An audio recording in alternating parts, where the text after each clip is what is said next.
ठाण्याच्या राजकीय, सामाजिक आणि सांस्कृतिक घडामोडींचं वर्तमान चित्र दाखवणाऱ्या ठाणे वर्तमानमध्ये मी नितीन बोरसे आपलं पुन्हा एकदा हार्दिक स्वागत करतो. सादर करीत आहोत आजच्या ठळक बातम्या.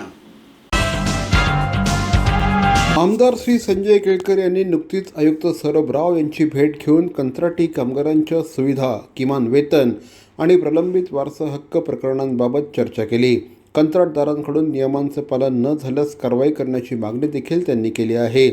आयुक्तांनी ही प्रकरणं प्राधान्याने मार्गी लावण्याचं आश्वासन दिलं आहे. तसंच ठाण्यातील जागतिक दर्जाच्या कलर म्युझियम प्रकल्पाला गती देण्याचे निर्देश संबंधित अधिकाऱ्यांना देण्यात आले आहेत.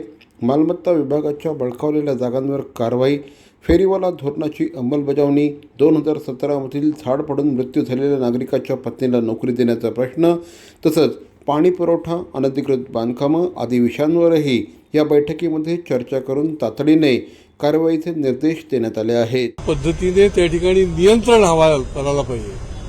ते नियंत्रणाच्या बाहेर गेलेलं यांचं दिसतं. अंधाधुंद अतिक्रमणं वाढलेली आहेत. अनधिकृत बांधकामं जी आहेत ती सुरू झाल्यावरच त्याच्यावर कारवाई केली पाहिजे, ती केली जात नाहीये. पाण्याच्या संबंधामधले काही विषय घेतलेले आहेत आणि सर्वात महत्त्वाचं म्हणजे या ठिकाणी मालमत्ता विभागाकडे ज्या प्रॉपर्टीज आहेत महापालिकेच्या, छोट्या मोठ्या हॉल असतील, हे असेल, त्याची श्वेतपत्रिका काढा म्हणून मी सांगितलं होतं. त्याची यादी द्या आम्हाला, कारण की आईजीच्या जीवावर बाईजी उदार. महापालिका बांधते आणि त्या ठिकाणी भलतेच लोक त्या ठिकाणी मालकी हक्क गाजवतात, भलतेच लोक त्या ठिकाणी त्याची भाडी वसूल करतात. सामान्य ठाणेकराला त्या ठिकाणी त्यांच्या परवानगीशिवाय जागाच मिळत नाही कुठल्या कार्यक्रमाकरता, कामाकरता, खेळण्याकरता. आणि त्याच्यामुळे त्या सगळ्या मालमत्तांच्या संबंधामध्ये आम्ही त्यांना सांगितलं की तुम्ही त्यांना नोटिसा बजावा आणि प्रत्येक मालमत्तेचा कशा पद्धतीने वापर केला जातोय त्या वापरावर अंकुश ठेवा. त्याच्या संबंधितलं जी भाडी यायची ती महापालिकेला येऊ द्या. एअरफोर्स गेटलगत येऊर येथील खदानी 30 वर्षीय व्यक्तीचा मृतदेह आढळून आल्याने मोठ्या प्रमाणामध्ये खळबळ माजली आहे.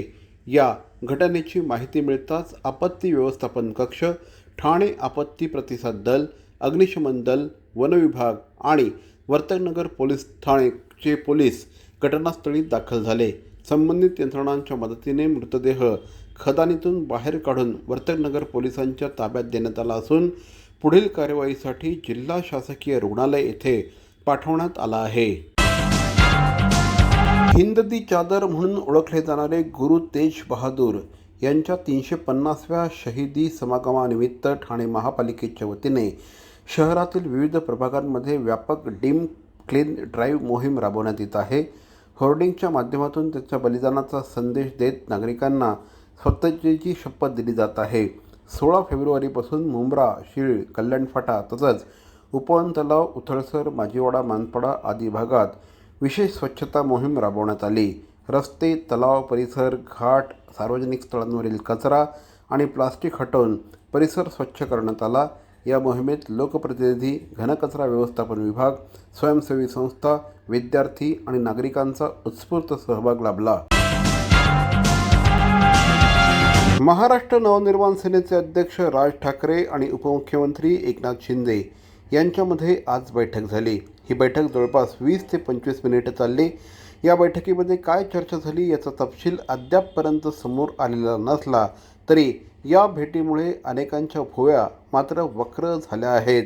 महाराष्ट्र नवनिर्माण सेना आणि शिवसेना उद्धव बाळासाहेब ठाकरे पक्ष यांनी एकत्रितपणे ही निवडणूक लढवली होती. या निवडणुकीनंतर म्हणजेच महानगरपालिकांच्या निवडणुकीनंतर झालेली ही पहिलीच भेट होती.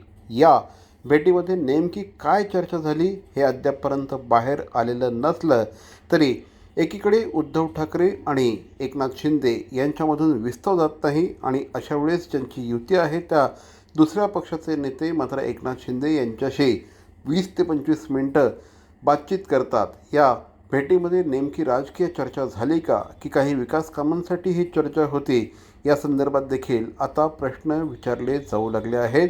एकनाथ शिंदे यांच्या मुंबईतील नंदनवन या निवासस्थानी ही भेट झाली आहे. या भेटीमध्ये राज ठाकरे आणि एकनाथ शिंदे यांच्यामध्ये नेमकी कसल्या प्रकारची चर्चा झाली यावरून आता राजकीय पंडितांमध्ये चर्चित चर्वण सुरू झालं आहे. मात्र या भेटीचे परिणाम पुढच्या काही दिवसात दिसतात का? मुंबई महानगरपालिकेमध्ये राज ठाकरे यांचे 6 नगरसेवक निवडून आलेले आहेत. या नगरसेवकांना निधी मिळावा, त्याचप्रमाणे त्यांना सत्तेमध्ये देखील सहभागी करून घेता येईल का, या संदर्भात देखील काही चर्चा झाली का, हे बघणं देखील अतिशय औत्सुक्याचं असणार आहे. तुर्तास तरी या भेटीमुळे पुन्हा एकदा महाराष्ट्रातलं राजकीय वातावरण चांगलं ढवळून निघालं आहे. भवानी ज्वेलर्स ठाणे, पारंपरिक आणि आधुनिक दागिन्यांचा अप्रतिम संगम. प्रत्येक स्त्रीची पहिली पसंती भवानी ज्वेलर्स ठाणे. नक्की भेट द्या. CP Goenka International School, nurturing talent at young age for scholastics, sports and performing arts in global perspective. Proud to have world toppers and country toppers in 10th standard Cambridge examinations. Ranked the best emerging school by the Times of India for personality over percentage. CP Goenka is the intelligent choice. Thane महानगरपालिकेचे मालमत्ता कर म्हणजेच property tax भरण्याचे आवाहन.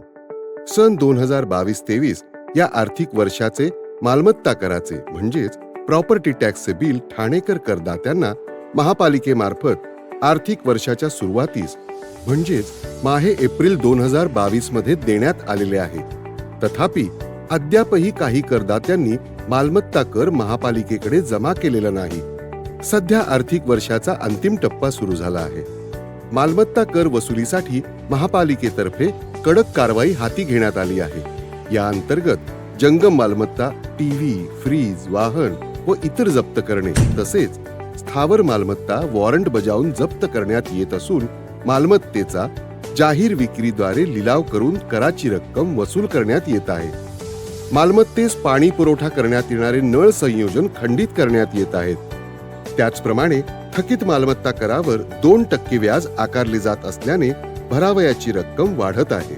आपला मालमत्ता कर propertytax.thanecity.gov.in या लिंकद्वारे तसंच गुगल पे, फोन पे, पेटीएम याद्वारे ऑनलाईन पद्धतीने करण्याची सुविधा उपलब्ध करून दिली आहे.